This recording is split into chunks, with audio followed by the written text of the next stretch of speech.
All right, bringing you some breaking news now. We're just seeing U.S. President Donald Trump post on his Truth Social account that the U.S. has attacked 3 Iranian nuclear sites.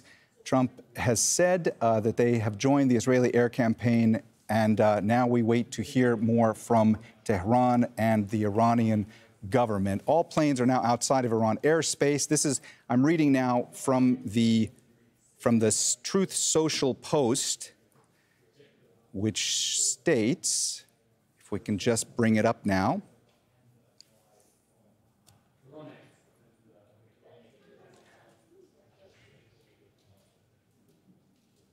So here's what the U.S. president has said. In the last few minutes, U.S. President Donald Trump posted on his social media account saying, "We have completed our very successful attack on the 3 nuclear sites in Iran, including Fordow, Natanz, and Isfahan. All planes are now outside of Iran airspace. A full payload of bombs was dropped on the primary site, Fordow. All planes are safely on their way home. Congratulations to our great American warriors. There is not another military in the world that could have done this. Now is the time for peace. Thank you for your attention to this matter."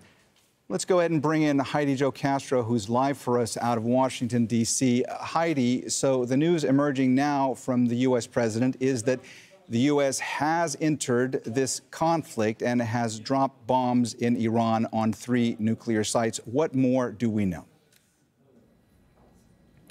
Absolutely. This news breaking on Donald Trump's Truth Social website, as you were just reading it, and there's little more that we know because this is him announcing it essentially to the world that the United States has officially joined this new dangerous phase of this war. It's notable that Trump just a few days ago had given a time window of, he said, 2 weeks for Iran to come back to the negotiating table for a diplomatic solution. Well, obviously, only a few days have passed. Yesterday, he kind of foreshadowed this by saying it would be a maximum period of 2 weeks before he could issue a strike on Iran. And then today, we saw that scrambling of U.S. military assets, which people were quick to point out did not mean that this would be an immediate issuing of the strike, but rather it could have just been moving assets into place. But now, apparently, we are seeing, quite to everyone's surprise, frankly, that Trump has indeed, he says, issued this strike. He says, again, that it was successful. He said that U.S. warplanes targeted at least 3 nuclear sites in Iran and that they have already left the Iranian airspace. He called it a quote, very successful attack on Fordow, Natanz, and Isfahan, and that now these planes are safely on their way home. Now, the final part of his post saying, now is the time for peace. Certainly, that has yet to be proven to be true. Everything depends now on how Iran will respond. And there have been many people concerned that such an action as has just been taken by the U.S. military would do the very opposite. And rather than ushering peace, as Trump proclaims, that this may draw the U.S., and it already has, further into this war. What will the next step be? Will there be further escalation? Could there be still room for negotiation? Some experts say there might be, that Tehran might come to the table after all, even after all this. But this is a stark moment of uncertainty for the world, as we have just learned that the U.S. has now bombed directly Iran. Yeah, Heidi, as you mentioned, it's going to be very interesting to see if there is any potential room for negotiation going forward here. As you mentioned, President Trump said now is the time for peace in that post. Are there any indications that members of the Trump administration at this point would like to try to actually continue a dialogue with Iranian counterparts? Well, Trump has all the time said he does want to do that. Even now announcing that he has bombed Iran's nuclear sites, he still says that he wants peace. He's really trying to have both sides of it, to have his cake and eat it too, as they would say. really, this is what the MAGA party is reflective of, in that there has been division, that there are many in the United States who want Trump to be an isolationist, to put America first, to have not taken this step of a direct military strike on Iran, which now he has taken. And he himself has proclaimed himself to be the peacemaking president now, contrary to the evidence otherwise. But certainly, he still wants to sign his name to a new nuclear deal with Iran, and he still has this hopefulness that there will be peace in the near future, and it remains to be seen whether that is wishful thinking. All right, that's Heidi Jo Castro joining us live out of Washington with all the latest. Joining us here now in the studio is our correspondent, Dorsa Jabari. So, Dorsa, we've been waiting and wondering, and now we have the answer. Donald Trump saying that the U.S. has bombed 3 nuclear sites in Iran. Are we hearing anything yet out of the Iranians? No, we haven't had any official confirmation or reaction from Iranian officials. But what we do know is that Iran's position has been very clear. If the United States takes part in this military campaign inside Iran alongside Israel, the Iranians will consider U.S. targets in the region legitimate to attack. That means there's about 19 U.S. bases in the Middle East that are home to about 40,000 U.S. troops. The Iranians have said that these troops will not be safe and that they will be targeted in a direct response if the United States carries out what we have just heard U.S. President Donald Trump say they have done.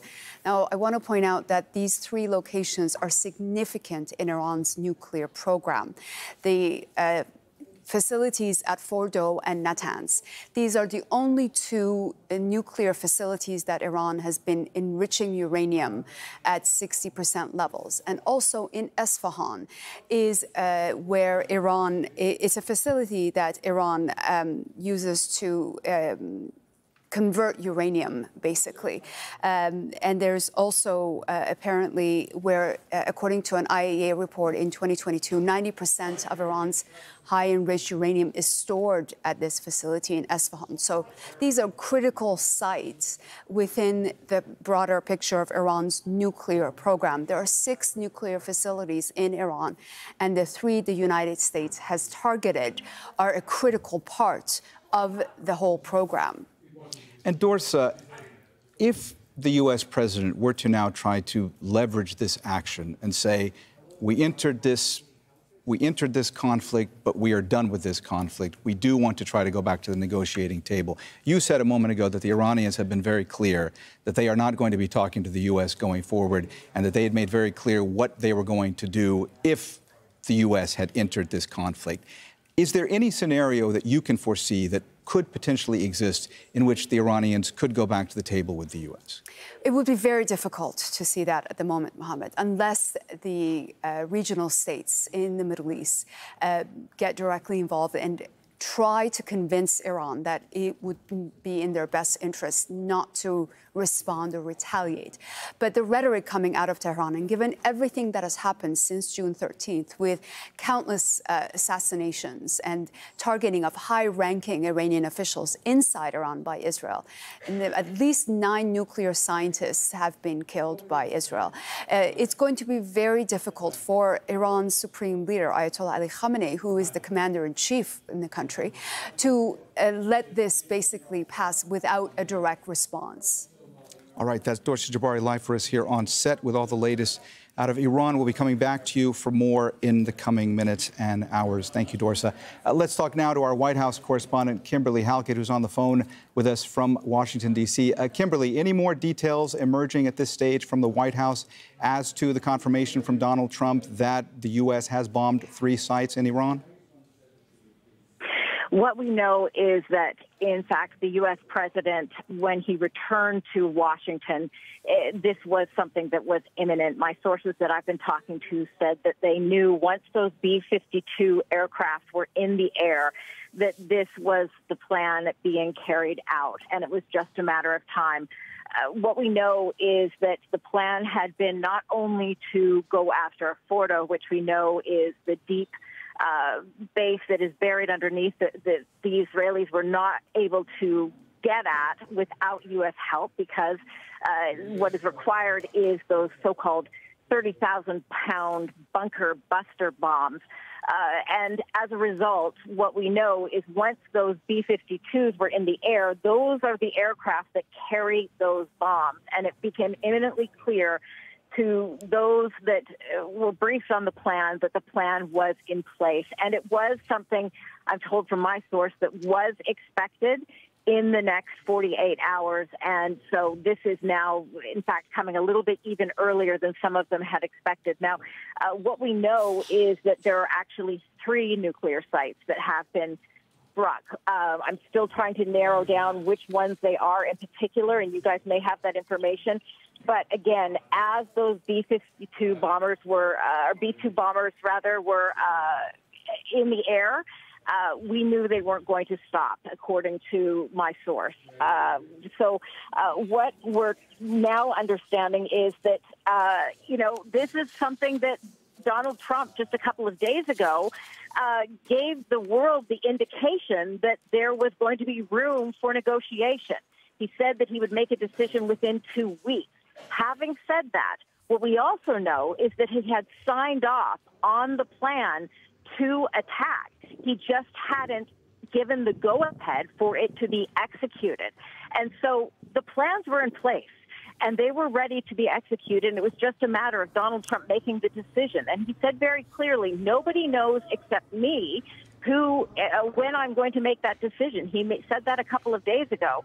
And now, of course, we see that he has made the decision. But up until the planes were in the air, many people realized that even with planes in the air, this could still be more positioning of assets, which we've seen the United States doing in recent days. We've seen them positioning not only fighter aircraft, but also the warships. And we have also known that Donald Trump likes to push things to the very edge in order to get people to the negotiating table. But what seemed to be the thing that turned Donald Trump around, according to the folks that I've been talking to, is what happened in Geneva on Friday. The fact that there was no breakthrough after the U.S. president had said, I want unconditional surrender. I need you to take this. We warned you. You had 60 days. On the 61st day, Israel went ahead and bombed. And after 6 days of bombing, you go to Geneva, you meet with top European officials, and there's no breakthrough.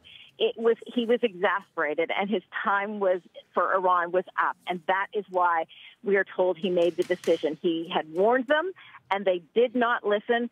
And now he means business. The U.S. Press Secretary, Caroline Leavitt, saying that the president's first path will always be peace, but he is not afraid to use force. And he has just shown that. Kimberly, the sites in question in Iran that were struck, according to the U.S. president, are Fordow, Natanz, and Isfahan. Let me ask you, are there any indications from the U.S. government at this stage or from Donald Trump as to whether this is considered to be over, or is this just the beginning salvo when it comes to potentially more attacks from the U.S. on Iran? I can tell you what the president has been briefed on, according to his national security team, is that he asked a series of questions before he assembled his team at the White House a few hours ago.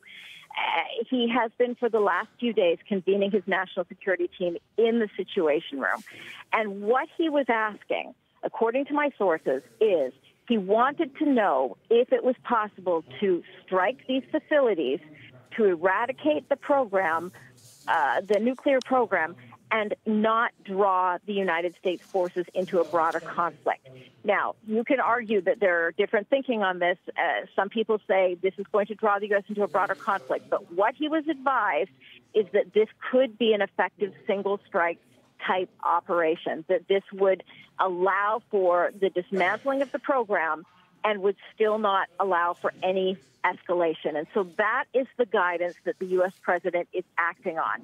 So based on that guidance, we could assume this is a one-off, but it all depends on how the allies of Iran will react. We know that they have strong alliances with China, with Russia, and we also know that there was a careful warning that was given to the United States in advance of these strikes, and that was, if you assist Israel, there will be a price to pay. So Donald Trump has been advised that as commander-in-chief, this will not lead to escalation. That is the guidance he's acted on. But he knows there is a chance that there could be an escalation as a result of his actions. All right, that's Al Jazeera's White House correspondent, Kimberly Halkett. Thanks so much for all those details, Kimberly. Let's go ahead and revisit exactly what U.S. President Donald Trump posted on his social media platform, Truth Social. We have completed our very successful attack on the 3 nuclear sites in Iran, including Fordow, Natanz, and Isfahan. A full payload of bombs was dropped on the primary site, Fordow. All planes are safely on their way home. Congratulations to our great American warriors. There is not another military in the world that could have done this. Now is the time for peace. Thank you for your attention to